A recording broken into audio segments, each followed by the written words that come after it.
So welcome everyone to our Artist Talk series, Katherine Hyde Artist Talk series. Today we have Sarah Hiatt as our guest artist, whose solo show is currently in the gallery. Sarah is an artist working and living in Chicago. She works primarily within the photographic medium and bookmaking, while also utilizing archival footage, family historical documents, prose, and poetry. She has been a part of the faculty of the Chicago Academy for the Arts since 2019, teaching photography, cinematography, and directing to grades 9 through 12. She was a visiting artist at Missouri State University and the University of Chicago, and has taught classes for Missouri State University and Will Street Art Center, where she served as an artist in residence from 2017 through 2018. She received her MFA in 2017 from Columbia College in Chicago and her BFA in 2013 from Missouri State University. We'd like to welcome Sarah to our Artist Talk series, and I'm going to turn it over to Sarah. Thank you. Wow, I sound really great when you list it all together like that. Hi, everyone, thank you so much for having me. I will give a disclaimer. It's so strange talking to nothing. Like I should have added my own laugh track because I need that constant, like, I thrive off applause. So please just like send the good vibes. Thank you, Kyle. I'm from Joplin. This show means a lot to me. I was born and raised in Joplin. I have so much love for the people and the places there. And it's just a very special place. And so to have this opportunity to share my work with you is really meaningful. And so thank you, Christine. Thank you, Missouri Southern, and thank you, Spiva Art Gallery. So I'm gonna start. Give me a second. Let me get my bearings here. Let me share my screen.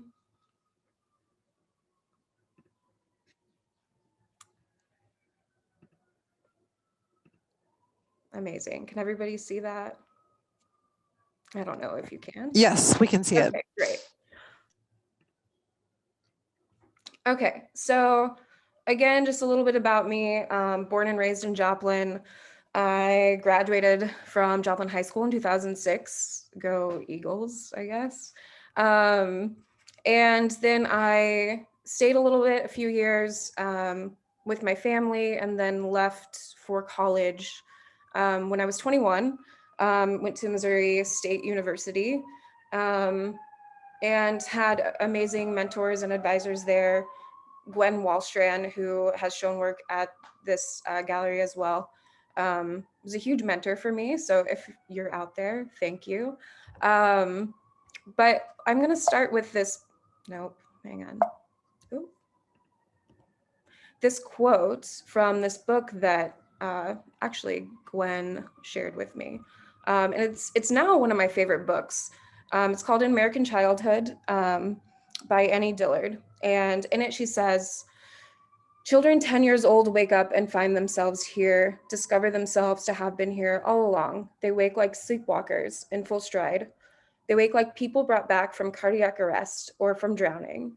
In medias res, surrounded by familiar people and objects, equipped with 100 skills, and yet they feel themselves to have just stepped off the boat, just converged with their bodies, just flown down from a trance to lodge in an eerily familiar life already well underway." And in it, she goes on to talk about what the Latin phrase in medias res means, and it means in the midst of things. So that's kind of where the juices started flowing in my brain about oh yeah, I do have a first memory actually, and I was 5 years old. And I remember waking up on my 5th birthday. I was sleeping in my mom's bed, and I had like a loose tooth, and I could feel it in my mouth, and it felt strange. And I also remember thinking, I'm 5 years old. That is huge. It's a whole hand. And it still to this day, like I remember that that emotion of waking up and feeling that. I am so sorry for all those beeps. Okay, there's a picture of me with a camera. That's, yeah, classic Sarah. Um, I don't know what that picture looks like that on the other end of that, but I'm sure it was fine. So as a kid, and we'll look at my pictures, and you'll notice that there aren't any adults in them. And it's not that I didn't have any adults in my life. I had amazing adults in my life. But I was alone a lot as a child, and I internalized everything. And so hours spent by myself, I would dig through shoe boxes of family photos, that mainly, like, my father, who was also a historian and a photographer, collected. And he died before I was born. No, I'm sorry. He died a few months after I was born. So I never knew him, but I felt really connected to him through these photographs. And these happened to be of my mom. So I just really drawn to, like, these really gentle moments of, like, her gesture here with her arms behind her back and her facial expression and the little band-aid on her knee. And then a few years later, just sitting so properly against this, rickety fence with a tiny dog, in the bright California sunshine. So I had all these visuals in my head as a kid, just going through and organizing these photos. It's a picture of me and my sister, and you'll notice it's all gross. We lost a lot of our family photos in the tornado 10 years ago, which I'm sure a lot of you know a lot about. But we thankfully were able to find some, and this is one of them. So it's a picture my dad took of me and my sister, I think probably around Christmas time, so about a month after I was born. And I just love this moment of, obviously I'm skrelting here. I'm not happy. But you can tell my sister is bouncing me up and down. And she was, 10 years old. She wasn't very old here, but played a huge role in raising me. So with just like this foot that's gently off the ground, bouncing up and down. And then I think oh yeah, I zoomed in. Look at that face. She's just so over sitting for these portraits. And what what an angel she is, for this is a very good representation of our life. So a lot of these played a role when I was photographing these kids who are my family, my niece and nephews. She's gonna kill me for showing this picture, but I love it. I think we look great. We are here at Yellowstone. I love, like, again, these tiny details of this hand coming out of the frame with the hot pink nail polish. She's probably posing for another camera. This is my cousin who's leaning over the deck, looking at the geyser, and just this shape of fog and smoke from the geyser that is surrounding us, I really like, which brings me to this picture of my nephew. This is Ethan in front of the fire pit. And I just really liked this very small, quiet moment of him touching his head. And you see a sliver of light in between his hair and his finger. It's just there's a lot of gesture and internalization in these photographs from these kids. And I started photographing them when I was in undergrad at Missouri State, really just for an assignment in a color photography class. But then I remember one of my friends was looking at the photographs and was like, there's something here. These are really great. These kids are really great. They're really interesting. Maybe you should continue doing something with them. And I felt that it was a good way to bond with them. And I always tried to have a conversation with them about what I was doing. So the two oldest ones, Emma and Ethan, I feel like you'll have to ask them. But I feel like they're more used to it. And it hopefully is a good part of their childhoods. Because Emma now is 18. So going along with like the idea of growing up in adolescence, like she's an adult now. So I've been photographing them for now a decade. Is Emma at 8? And you'll see this, these walls more in the photographs. I feel like this dining room space, this area became kind of like a safe space, or like a place where they could grow and outgrow, like a womb basically. And here she is later in that same space.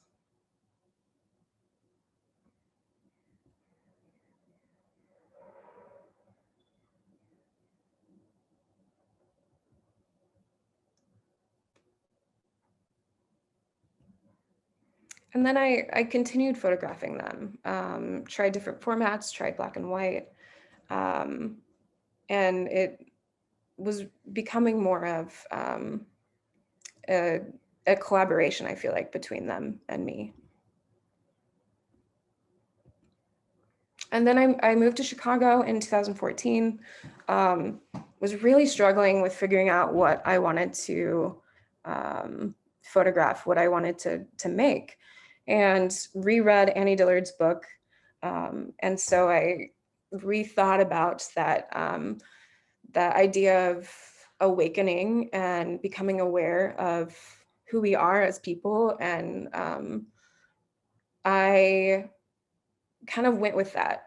Photographed a bunch of different kids that I met here in the city, and they were coming out fine. They were great, but the ones that were, I guess, impacting people the most, or affected me the most, were the ones of my niece and nephew. So I continued to travel, and at that point, my sister had another baby.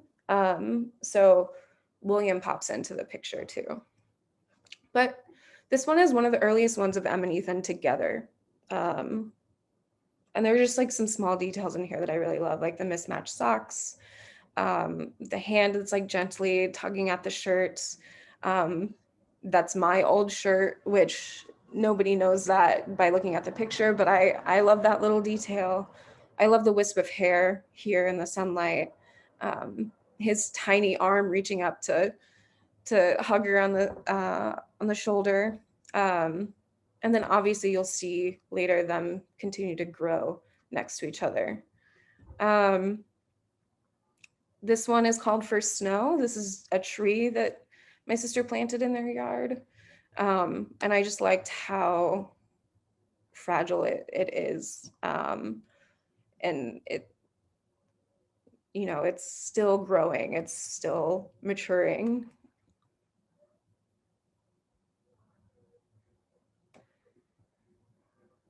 Oops. I mean, I think a lot about death, which is not in like a scary or bad way, but as a part of life. And I like how this kind of represents death, but also kind of birth too. And it's just this really big chicken on Christmas Day sitting outside, getting ready to be deep fried. And that's William. This is the first image we've seen of him.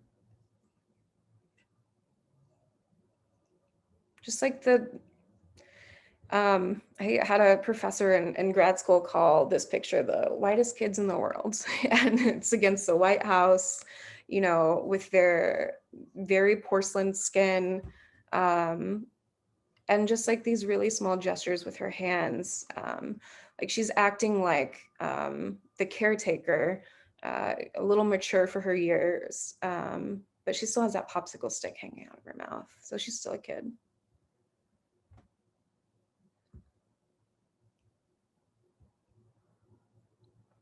This is one of the newer ones. This is February 2020, one of the last times I was able to go and visit them and photograph. So this is Ethan. He's 14 here, I think.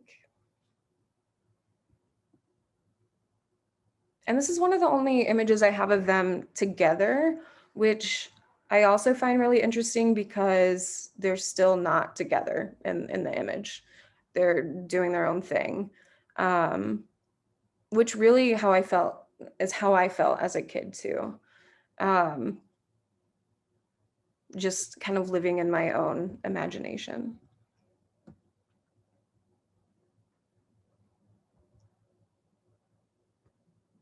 And some of the images are of objects in the house, like stained carpet, stained mattress, like the milk jug that's been sitting out. And I feel like these represent things where people have been, or, like with this one, this has been used, this is old, but it's still important. It's still a part of the everyday life.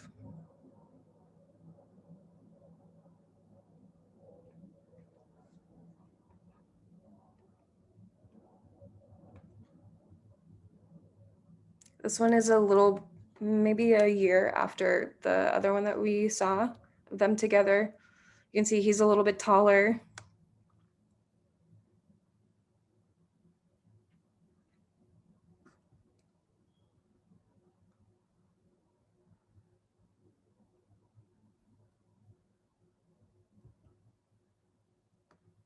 This one is also from 2020. This is William in the back seat, and Emma driving.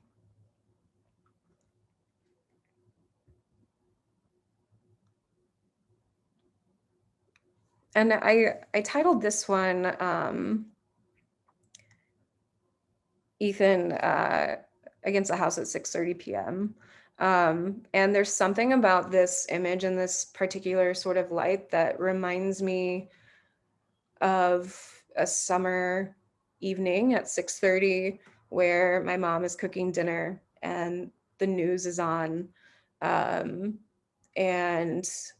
it smells like barbecue or something, and I'm just waiting to eat. But that, like, all the sounds come together to create this one moment, and this memory that I have. And it's not one particular memory necessarily, but a lot of them together.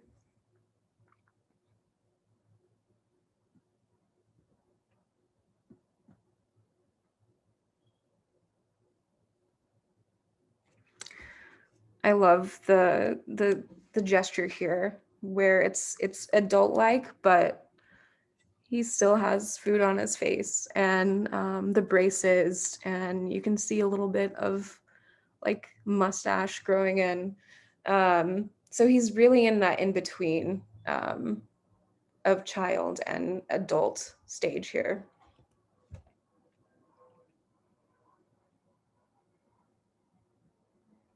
And I feel like a lot of these are right before something happens or right after something happens. Like if you stop and see the work in the gallery and read the titles, a lot of them are dependent on a time or a specific moment. And I think that's interesting how like this was a birthday, a celebration of growing older, but it was just left there to stay, and it's become deflated and old and not worth anything.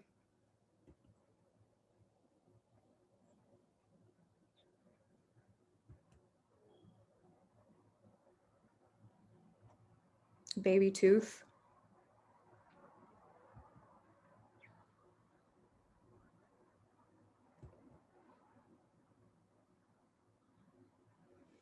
And I really haven't ventured out of photographing them outside of their home environment. There's a a few that aren't, that we'll see later too. But it really felt like the home is acting as this space that you grow into and out of.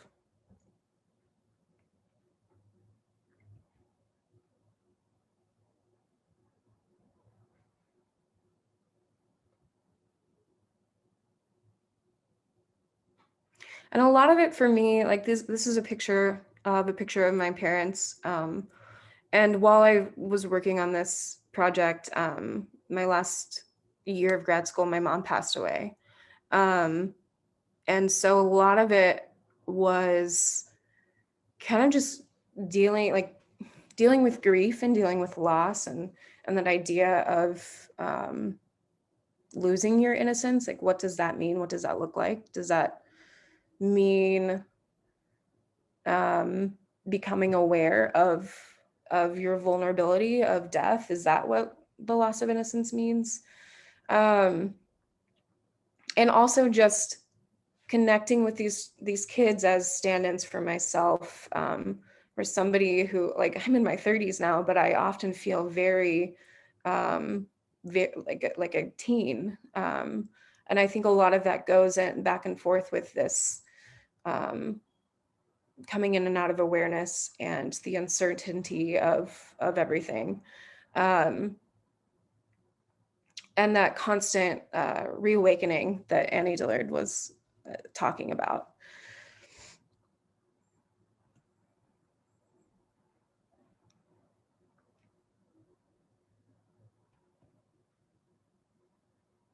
Like, in some ways, you know, I had to, and these kids in other ways have had to grow up a little sooner than normal. And so I think a lot of it is a longing of wanting to be taken care of as well. Which is why I wasn't really interested in photographing any adults.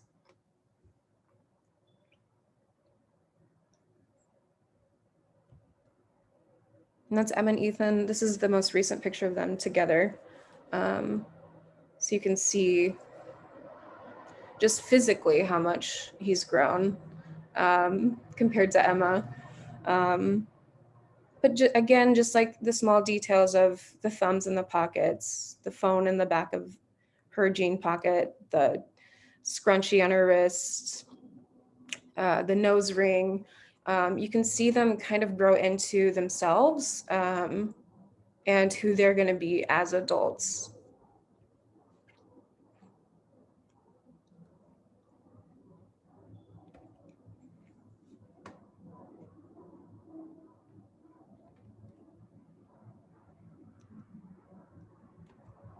And again, another object that's in the house, but I like this one because it's, you know, the shape of a person, of a small person, but it's kind of like hidden in a corner and not being used. And it's, again, something that we grow out of, like an adult isn't, that's not for an adult, and we know that when we look at it.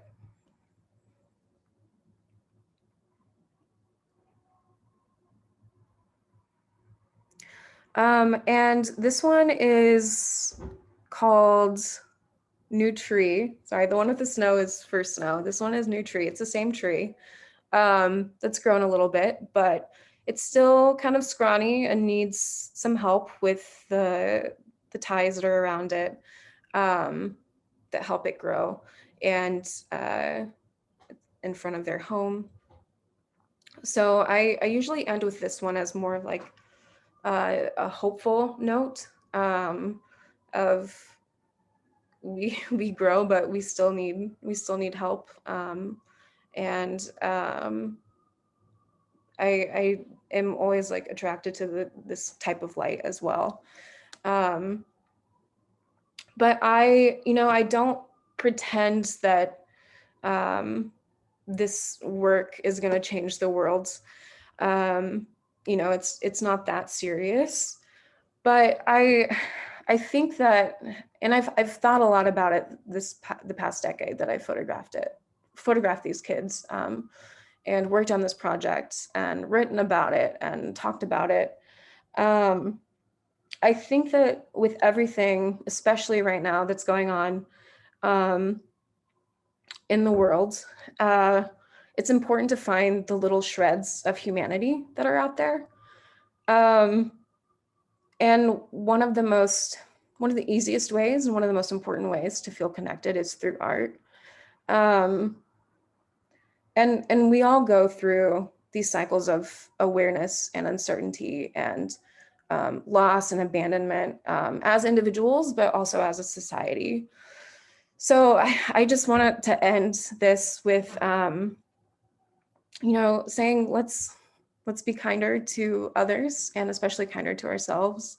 And thank you for listening to me and looking at these pictures. And I hope if you're in Joplin, you get to stop by and see them in person. It means a lot to me. Thank you so much. Great. Thank you so much, Sarah. Are there any questions for Sarah?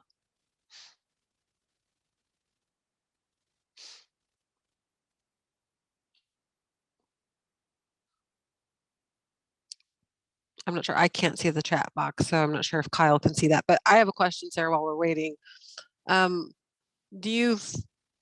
Would you expect that the photographs or your responses to the subject matter, if it were adolescents or children, do you think that would change if you were photographing them in a more urban environment versus something that's more rural? Yeah, that's an interesting question. Sure, I think so. I think like some of the obvious things would be like the environment would be different, and so the spaces would be different. I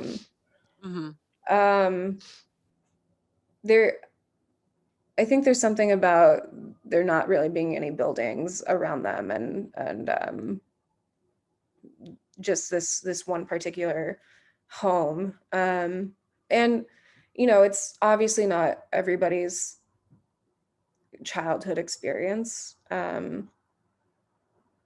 But I hope that like there's some aspects of the work that anybody could relate to.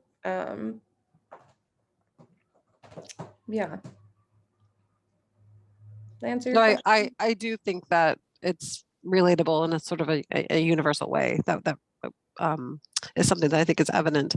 I just was wondering if you had thoughts on that, since you are living in a more urban situation, if there was if you had thought about how the environment might change how you respond to Yeah. the subject matter. But I think about all the time I see kids just like, riding their bikes on the sidewalk, or I see kids by themselves on the train or the bus, and it kind of blows my mind a little bit that their experience of childhood is so much, it's more different than what I've experienced growing up in Joplin. And I think photographically, like the people and the kids that I've photographed here, it does have a different type of, there's a toughness to them, if that makes sense. Whereas I think with these images of Emma and William and Ethan, that there's, not that they're not tough, but I just saw Emma's question, what's it like having the best niece? I think there's just a little more gentleness and like nothing else to like get in the way, like no buildings, or it's quieter, it's not as noisy photographically, if that makes sense. Yeah, no, it does. There is a question from the audience, and the question is, do you plan to continue to photograph your niece and nephews? Yeah, I think I will forever, as long as I can. I think that maybe the meaning of it will change, or even become more significant. Because I've been thinking a lot about that too. I haven't been able to really seriously photograph them for the last couple years. Mhm. So now that Emma's graduating high school and she's turned 18, like she's really the first one that is going into that adulthood. So I think I need to think about more about what it means, but yeah, I will photograph them as long as they'll let me. Okay. And there's another comment, I think with a sort of a question at the end. It's by Jeannie or Janine Donegan. She says, "Thank you, Sarah. I was struck seeing the photo of Emma holding William again after having seen those photos of your sister holding you when you were young. There's a strong relationship there I hadn't noticed before, but the comparison across generations of child caring for child, it marks that transition between stages of childhood so well. I don't know if I have a question, but how do you feel about those connections and those photos living together at some point?" Yeah, thank you, Jean. I didn't take that picture of baby William and Emma with any images of my sister and I in mind. And like you, I also was kind of struck by them but side by side, especially Hannah, my sister, and Emma's face. They're so similar. Um, I I would love to work more with old family photos with this. I don't know how that would look. I don't know what it would look like, but um, I definitely there are comparisons between Emma, I think, and my sister's life, but I'd have to ask them, you know, because in that scenario, I'm the baby. There's another question. Let me get to it. The question is, could you expand on the birthday balloon and what it's inspired that piece? Sure. That birthday balloon was actually a balloon that we got for my mom's birthday. Um, and we hung it in her room uh, to add some, I don't know, joy around there. Because she was really sick for a long time. Um, and I would go visit her in the morning and notice like each day it becoming more deflated. And around I clocked the time when the light came through the window and highlighted it. And I I photographed it. I just think it's kind of sad. It's supposed to be a happy celebratory thing, but it it, it also dies as this object. Just like an upside down happy birthday. Um, so the opposite of that would be, you know, not so happy. Okay, there's another question. Or actually, I think we've already answered that question. I have another question just dealing with the style of your pieces, because I notice the study of light is something that, or kind of the intensity of light for me reminds me of, say, things that Caravaggio might do in his paintings, because you have that intense light and then sort of a darker background. Is that something that inspired you, or what can you speak more to the use of light within your compositions? Yeah, thank you. That is a huge compliment, comparing it to Caravaggio. I also really inspired by like Dutch portrait painters like Vermeer. Um, I think, and also there's a photographic quality to their paintings as well. Um, there's nothing super deep to say about the lighting choices besides I think that it looks beautiful. I like the high contrast of the deep shadows and the highlights. And I feel like it's sort of theatrical in the sense that it spotlights the subject. And it isolates them in a specific way. I also see that in the chat, there's a question, can you talk about the heightened stillness in the images? And I think the light question goes hand in hand with that. Just the idea of loneliness and what that means, and how it's always like associated with something that's bad or shameful or, you know, embarrassing. Where as like I was a lonely kid, but in the sense that I was alone, not necessarily like sitting in loneliness, if that makes sense. Because I always had pictures and books and movies and my imagination. And I was happy with that. I also, the stillness represents something that, like, we were a quiet family. There wasn't really any yelling. I mean, I was probably the loudest at home, but I don't remember much of anything that was chaotic. All very respectful, I think, of one another, and just generally quiet. So I think that comes through with these images as well. There's nothing really chaotic about them.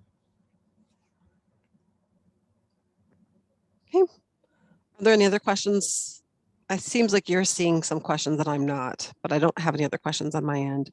Oh, that was the only one, I think, the one in the chat. Okay. Well, thank you very much for the talk and for allowing us to host your show. We do have a reception, just for everyone who's listening, we have a reception in the gallery currently that will be from 7 to 8 p.m. So if you're on campus or in town and want to come over for the reception, we do have food and such. So the code word for my classes for today will be Sarah for attendance. And Sarah, I really appreciate you allowing us to host your work and for doing the talk tonight. And Thank you for having me. we've really enjoyed your work. So Thank you. thank you. Thank you. Have a good evening. Bye.